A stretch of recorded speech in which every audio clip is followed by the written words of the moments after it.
एक गाना आपने गाया अल्बर्ट हॉल पर, एक कार्यक्रम में आप थे, आपको बताया गया था वो गाना कि आपने खुद से वो गाया गाना है जीना यहाँ मरना यहाँ इसके सिवा जाना का। अच्छा, मैं आपसे जानना चाह रहा हूँ आपका जो सरनेम है इसके पीछे की कहानी क्या है? वो कहते हैं पायलट का प्लेन हवा में टेक ऑफ कब करेगा, कुछ कहते हैं लैंडिंग कब होगी। आपको नहीं लगता है कभी दिल्ली से आते हुए एक बार असलियत में जो प्लेन है उसकी लैंडिंग कराई देता हूँ तो इनका जो ये बार बार कहना है ये भी एक हो जाएगा।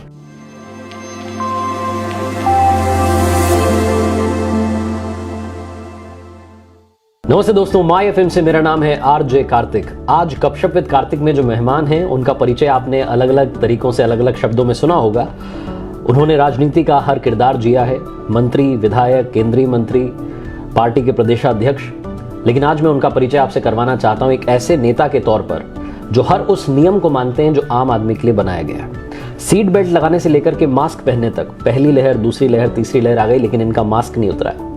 हमारे साथ हैं सजग और सतर्क नेता सचिन पायलट साहब। आइए स्वागत करते हैं। Thank you. सबसे पहले तो मैं आपसे जानना चाहता हूँ और आपको बताना भी चाहता हूँ कि जितने युवाओं से मेरी बात होती है, मोटिवेशनल कहानियाँ करता हूँ, मुझे मैसेज करते हैं कि पॉलिटिक्स में हमारा इंटरेस्ट नहीं है लेकिन सचिन पायलट साहब हमारे फेवरेट है। तो ये जो एक फ़ैन फॉलोइंग है जो बढ़ती चली जा रही है, आप किसी भी स्टेट में जाते हैं स्वागत के लिए इतने हज़ारों कार्यकर्ता आते हैं, कैसा लगता है आपको? आपकी डीपी लगा के रखते हैं लोग।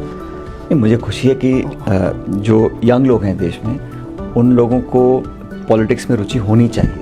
और जिस देश के युवाओं का राजनीति से, पॉलिसी मेकिंग से मन हट जाता है तो वो दिशाहीन हो जाते हैं। और मैंने कोशिश की है पिछले 20 सालों में, जब से मैं राजनीति में हूँ, कि लोगों को साथ लेकर चलें, उनकी आवाज़ को सुनें और जो भी चर्चा वार्ता हो वो एक तरफा नहीं होनी चाहिए।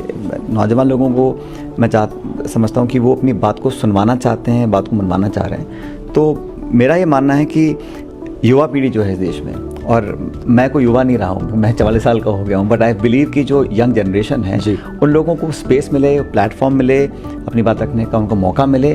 और इस देश का जो युवा है उसमें जो प्रतिभाएं हैं वो अकल्पनीय हैं। उनको सही दिशा और डायरेक्शन अगर मिलेगा तो बहुत कुछ हासिल कर सकते हैं। यहाँ तक आपने मेरी बात बोली है, मैंने जब मुझे कोई अपॉर्चुनिटी मिली है सरकार में, पार्टी में, पॉलिटिक्स में, मैंने कोशिश की है कि मैं नौजवान लोगों को और मौका दूं। और मुझ जैसे लोगों को जिनको बहुत कुछ बहुत जल्दी मिल गया, अब हमारी जिम्मेदारी बनती है कि मैं अगली पीढ़ी का हैंड होल्डिंग करूं, उनको समझाऊं, उनको अपने अनुभव से परिचित करवाऊं। जो मैंने अच्छा अनुभव रहा वो बताऊं, जो मेरे को खराब अनुभव रहा वो भी उनको बताऊं। तो उनको गाइड करके उनको आगे अगर हम जगह देते हैं, स्पेस देते हैं, यही एक दायित्व होना चाहिए हर जनरेशन का। तो इसी दिशा में हम लोग काम करने की कोशिश कर रहे हैं। बिल्कुल। अभी आपने पॉलिटिक्स की बात की तो मैं लीडर की क्या खूबियां हैं आपके हिसाब से? एक लीडर क्या होता है अगर आप अपने शब्दों में बताएं? देखिए, लीडर तो हर कॉर्पोरेट वर्ल्ड में होते हैं, स्पोर्ट्स में होते हैं, पब्लिक लाइफ में तो होते ही हैं। लेकिन लीडर एक ऐसा इंसान होना चाहिए जो लोगों को इंस्पायर करे, जो खुले मन से बात को बोल सके, अपनी कमियों को एक्सेप्ट कर सके और सही और गलत में फ़र्क जाने। और कई बार क्या है, हम लोग अच्छी बातें बोलते हैं लेकिन सही बात नहीं बोलते हैं। सही बात थोड़ी कड़वी हो सकती है उस मौके के लिए, लेकिन लॉन्ग रन में लीडर वही है जो निष्पक्षता से, निष्ठा से, निस्वार्थ भाव से अपनी बात स्पष्टता से रखे और उस पर अड़ग रहे। मैं आज कुछ बोलूं, कल कुछ बोलूं, परसों कुछ बोलूं, उसका मैं नहीं समझता हूं कि बहुत ज़्यादा लोग लॉन्ग टर्म तक अप्रिशिएट करते हैं। तो अपनी बात पर बन के रहना चाहिए और सही को सही बोलना चाहिए। जो मुझे सूट करे तो सही है, कल को सूट नहीं करे तो वो गलत है। तो इतना फ्लेक्सिबल मैं समझता हूँ नहीं होना चाहिए। बिल्कुल स्पष्ट होना चाहिए, निडर होना चाहिए। अच्छा, मैं आपसे जानना चाह रहा हूँ आपका जो सरनेम है इसके पीछे की कहानी क्या है, पायलट सरनेम की? तो मेरे स्वर्गीय पिताजी एयरफोर्स में थे और उन्होंने लगभग 1.5 दशक तक एक एयरफोर्स में एज ए स्क्वाड्रन लीडर काम किया, एज ए फाइटर पायलट। तो उसके बाद 1980 में उनकी इच्छा हुई कि वो अपना इस्तीफा देके राजनीति में आए। और उस समय इंदिरा गांधी जी विपक्ष में थी, तो उन्होंने कांग्रेस पार्टी को ज्वाइन किया और इंदिरा जी को बोल के उन्होंने कहा कि मैं राजनीति लड़ना चाहता हूँ। तो उन्होंने उनको पहली बार चुनाव लड़ने का मौका दिया। जब चुनाव लड़ने के लिए वो गए भरतपुर में, तो वहाँ पे उनको कोई जानता नहीं था कि राजनीति में बिल्कुल नए आए थे, उनका कोई गॉडफादर नहीं था। तो वो अपना नामांकन भरने के लिए गए जिला कलेक्टर के ऑफिस के अंदर। तो वहाँ के जो उस समय के जिला कलेक्टर थे उनको लगा कि ये अफसर है, इस्तीफा दे के आया है, इसको कुछ जानता नहीं है। तो उनका सजेशन था कि भाई आप अपना जो नाम है ना, क्योंकि सब पूछते थे कि भाई इंदिरा जी ने किस व्यक्ति को भेजा है, तो उन्होंने कहा वो एक पायलट है जो इस्तीफा दे के आया है चुनाव लड़ने के लिए। तो वहाँ जो रिटर्निंग ऑफिसर थे उन्होंने उनको सजेस्ट किया कि भाई आप अपना नाम जो बैलेट पेपर होता है उसमें रखो ताकि उनको पता पड़े कि आप कौन से हो राजेश। तो उन्होंने उस टाइम अपना उसी दफ्तर में 2 रुपये का एफिडेविट दिया और उस समय अपना नाम उस जो मत होता है, बैलेट पेपर होता है, Right. उस पर राजेश पायलट लिखा है। अब जब चुनाव हुआ तो वोट पड़े, फिर जब ऑफिशियल नाम था वो उनका राजेश पायलट हो गया उस समय चुनाव के दौरान, और उस समय से ही एक फैमिली नेम हुआ। तो हम लोग जब छोटे थे, मैं मेरी बहन, हम स्कूल में दाखिला किया तो फादर्स नेम राजेश पायलट, सन नेम सचिन पायलट, तो वो फिर वो नाम जन्म से पड़ गया। तो जन्म से ही पायलट बन गए थे। लेकिन ये जो पायलट सरनेम है, इसकी भी कहानी है आपके लिए। मीडिया के हमारे जो मित्र हैं, न्यूज़ चैनल में, न्यूज़पेपर में, वो कहते हैं पायलट का प्लेन हवा में है, टेक ऑफ कब करेगा, कुछ कहते हैं लैंडिंग कब होगी। आपको नहीं लगता कि कभी दिल्ली से आते हुए एक बार असलियत में जो प्लेन है उसकी लैंडिंग कराई देता हूँ, तो इनका जो ये बार बार कहना है ये भी एक हो जाएगा। आप भी सुनते होंगे ऐसी काफ़ी बातें। उन्हें गुमा है कि मेरी उड़ान कुछ कम है, मुझे यकीन है कि आसमान कुछ कम है। क्या बात है। देखिए ये जो बातें हैं ना, ये फ्रेज यूज़ करते हैं क्योंकि मेरा लास्ट नेम पायलट है, राइट। लेकिन पब्लिक लाइफ में जब मैंने पहली बार चुनाव लड़ा था, तब से लेकर अब तक मैंने समझा कि एक हम पॉजिटिव चेंज लेकर आएँ, और राजनीति बदलाव का सबसे बड़ा माध्यम बन सकता है। अगर हम पब्लिक लाइफ में हैं और वही घिसे पीटे बातें बोल रहे हैं, वही काम को कर रहे हैं, उसी धारा में बह रहे हैं और स्टेटस को एक्सेप्ट कर रहे हैं, then we are not bringing about a change. To bring about a positive change, लोगों के अंदर एक एजेंट बनना चाहिए चेंज का। और पॉलिटिक्स में समझता हूँ एक बहुत फैंटास्टिक प्लेटफॉर्म है जहाँ यंग लोग अपनी एम्बिशंस को, अपनी डिटर्मिनेशन को, अपनी इमेजिनेशन को, अपनी क्रिएटिविटी को एग्जिबिट कर सकते हैं।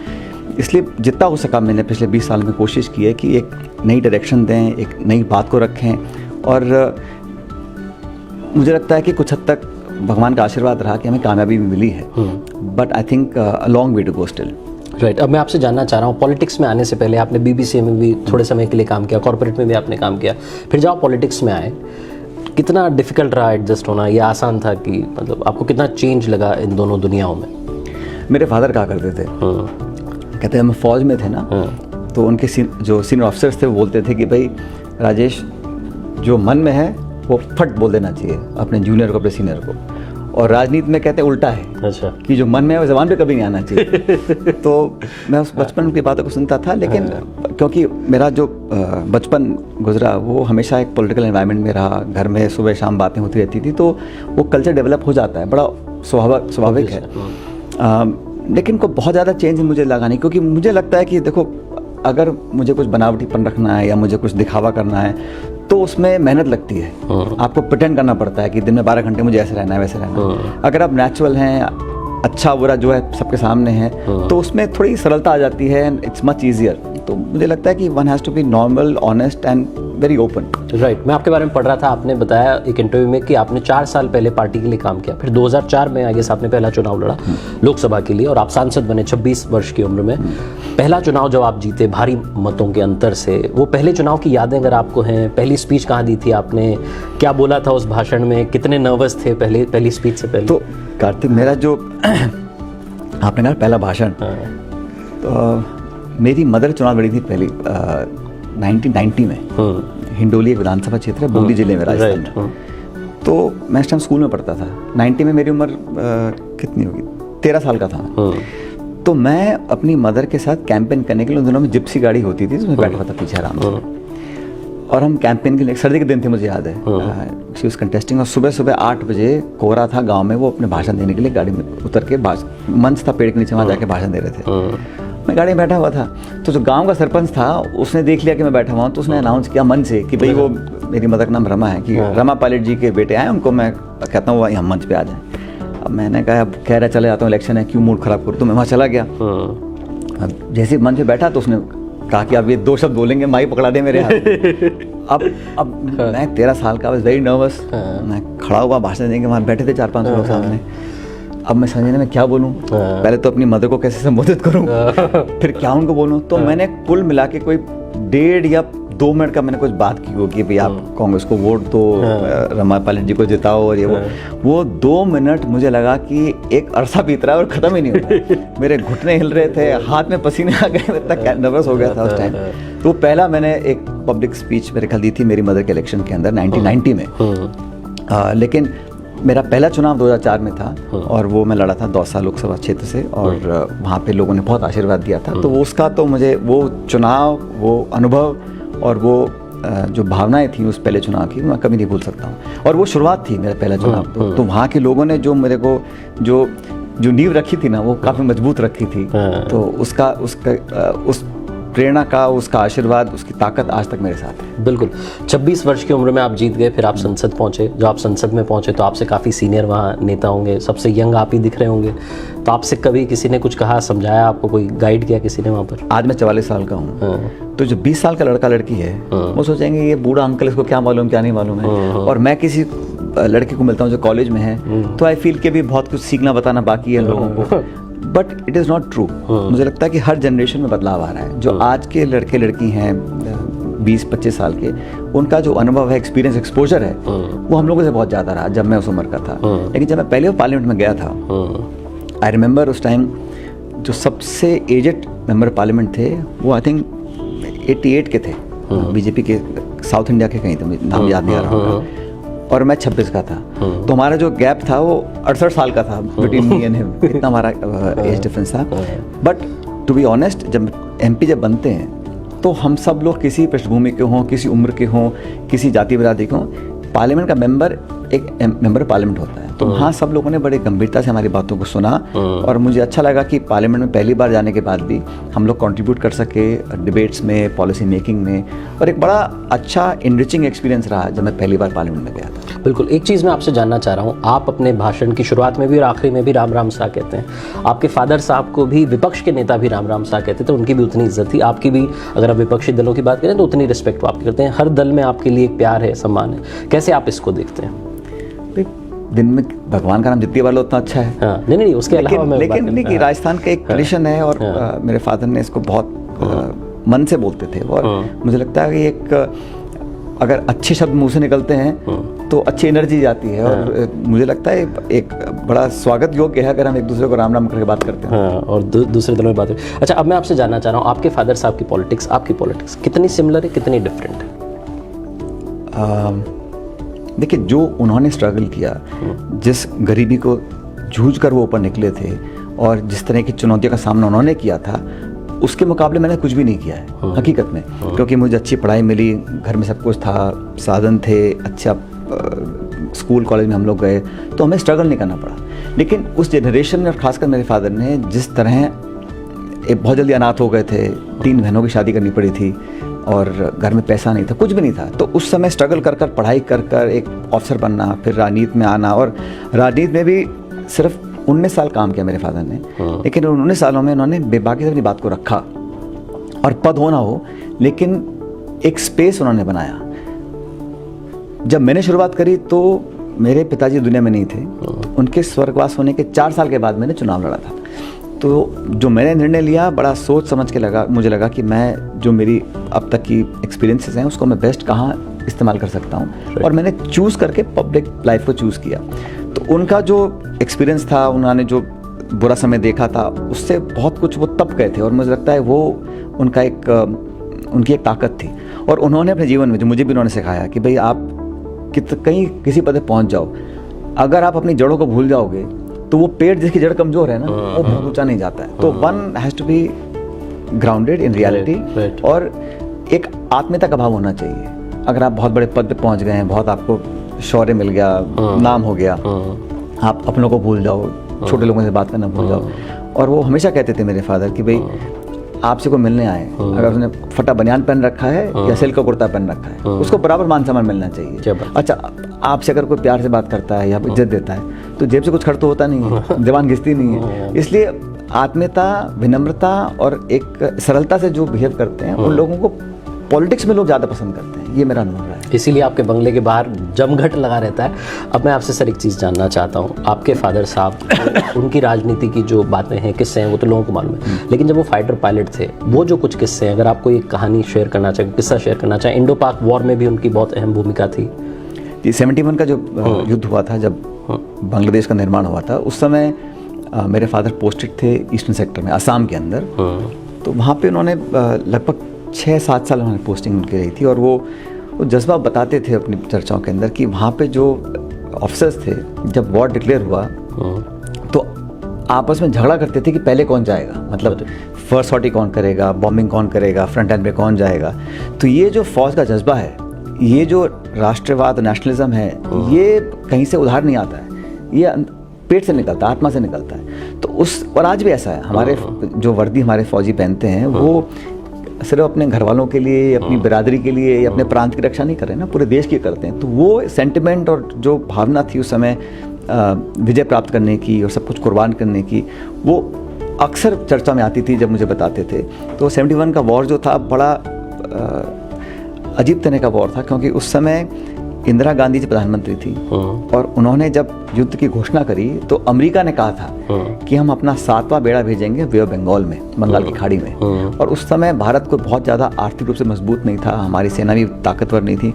बावजूद उसके उन्होंने दुनिया की धमकियों को साइड रखकर जो कार्य किया और 95,000 पाकिस्तान के फौजी सैनिकों को कैप्चर किया, प्रिजनर्स ऑफ वॉर बनाया। आर्मी ने, एयरफोर्स ने, नेवी ने मिलकर काम किया। तो जो लीडरशिप थी उस समय की, उसने और हमारे लोगों के जो शौर्य था जो सैनिकों का, उसका बल देखकर सब लोग आश्चर्यचकित थे। और मुझे फक्र होता है, खुशी होती है, क्योंकि हम कहानियाँ सुनते हैं ना कि भाई फलां ने जो किया, लेकिन जब घर ने कुछ किया है, मेरे फादर ने कुछ किया, तो उसका जो कंट्रीब्यूशन था, जो बॉम्बिंग जिन्होंने करी जाके ईस्ट पाकिस्तान में, उसका बहुत किस्से सुनाया करते थे हम लोगों को। तो मुझे बड़ा फक्र महसूस होता है कि उन्होंने उस वॉर में पार्टिसिपेट किया था। आपके पूज्य पिताजी आपको आर्मी यूनिफॉर्म में देखना चाहते थे, अब आप कैप्टन? नहीं, एक्चुअली मेरे जो दादाजी थे, अच्छा, वो कम पढ़े लिखे थे, तो वो आर्मी में हवलदार थे, जो एक नॉन कमीशन पोस्ट होती है। तो उनकी डेथ बहुत जल्दी हो गई थी। तो उन्होंने मेरे फादर को कहा था बचपन में, अच्छा, कि भाई मैं तो हमेशा अफसरों को सलूट करता हूँ कि तुम पढ़ लिख के अफसर बनना पड़ेगा। तो फिर मेरे फादर एयरफोर्स में ऑफिसर बने और उनकी डेथ की काफ़ी दिनों बाद जब मुझे मौका लगा तो मुझे लगा कि मेरे दादाजी फौज में थे, पिताजी थे, तो मुझे भी कहीं ना कहीं फौज में अपना हिस्सेदारी निभानी चाहिए। तो इसलिए फिर मैंने जो एक टेरिटोरियल आर्मी होती है, वो भी कमीशन पोस्ट होती है, उसको मैंने ज्वाइन किया 2012 के अंदर। तो हाल ही में मुझे प्रमोशन मिला और मैं कप्तान बन गया हूँ TA। बिल्कुल, तो कप्तान साहब को बहुत बहुत बधाई। अब मैं जानना चाह रहा हूँ, आप जब ट्रैवल करते हैं राजस्थान में, आपके लगातार दौरे चल रहे होते हैं, अलग अलग तस्वीरें भी आती है। एक तस्वीर बड़ी वायरल हुई थी जिसमें आप शेव कर रहे थे, किसी झोपड़ी में थे, वहाँ पर रुके थे आप।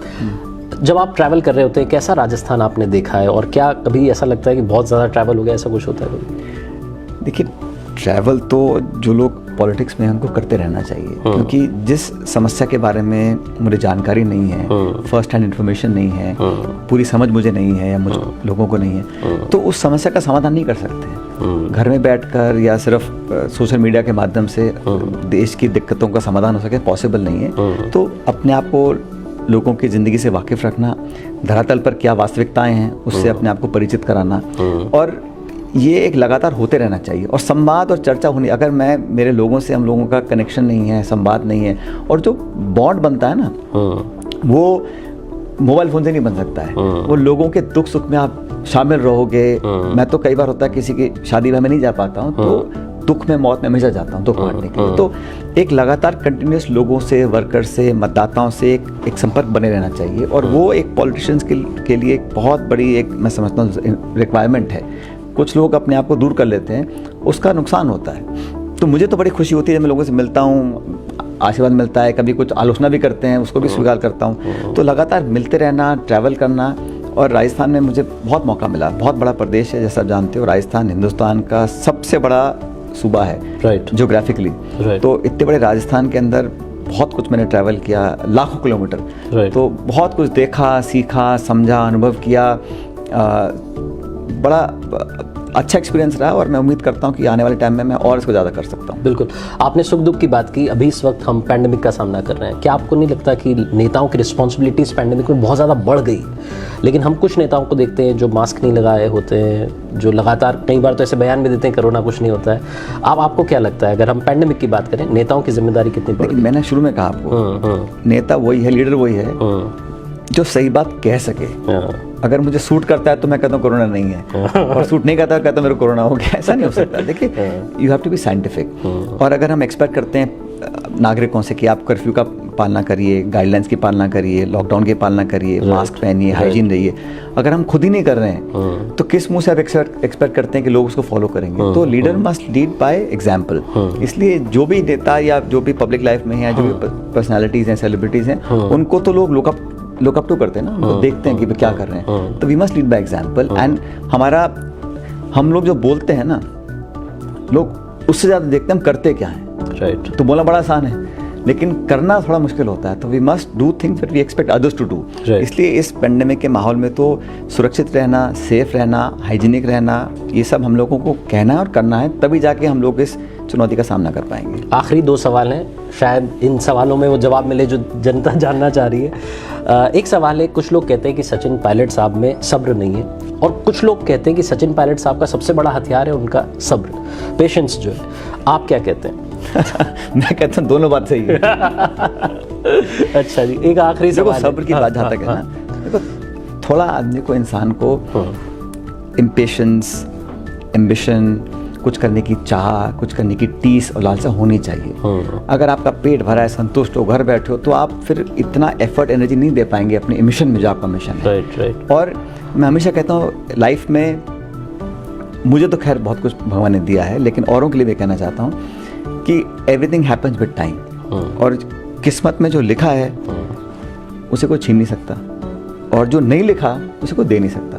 बट किस्मत तब काम करती है जब कर्म करो आप। राइट। आप कर्म नहीं करो, हाथ बांध के बैठे रहो, तो कुछ होने वाला नहीं है। We must work, be patient, लेकिन हमेशा एक लाइफ में ऑब्जेक्टिव होना चाहिए। राइट। अगर आपका एम नहीं है, मिशन नहीं है, ऑब्जेक्टिव नहीं है, और आप इधर उधर भटक रहे हो, तो बहुत ज़्यादा, क्योंकि ज़िंदगी बड़ी सीमित होती है, वी हैव वन लाइफ, तो we must make most of it, and every day must count. Absolutely. Last में जाते जाते एक गाना आपने गाया अल्बर्ट हॉल पर, एक कार्यक्रम में आप गए थे, आपको बताया गया था वो गाना कि आपने खुद से वो गाया। गाना है जीना यहाँ मरना यहाँ, इसके सिवा जाना का। हाँ। मैसेज दे रहे थे आपकी, गाना गा रहे थे? दोनों सही। दोनों सही है। Thank you so much sir. आखिरी में आपका क्या संदेश रहेगा हमारे सारे व्यूअर्स के लिए? नहीं, आई जस्ट थिंक हम सबको इस चुनौतीपूर्ण समय में अपने आप को सेफ रखना चाहिए, और ये समय भी निकलेगा। हम लोगों ने बहुत चैलेंजेस को ओवरकम किया है, इसमें भी हम लोग कामयाब होंगे, और इसके बाद दुगनी ताकत से पूरे समाज को, सब लोगों को मिलकर काम करना चाहिए, ताकि we can achieve our true potential. Thank you so much sir, बात करने के लिए बहुत बहुत धन्यवाद। थैंक यू, बहुत बहुत शुक्रिया। Ram Ram sir. Ram Ram sir. Ram Ram sir.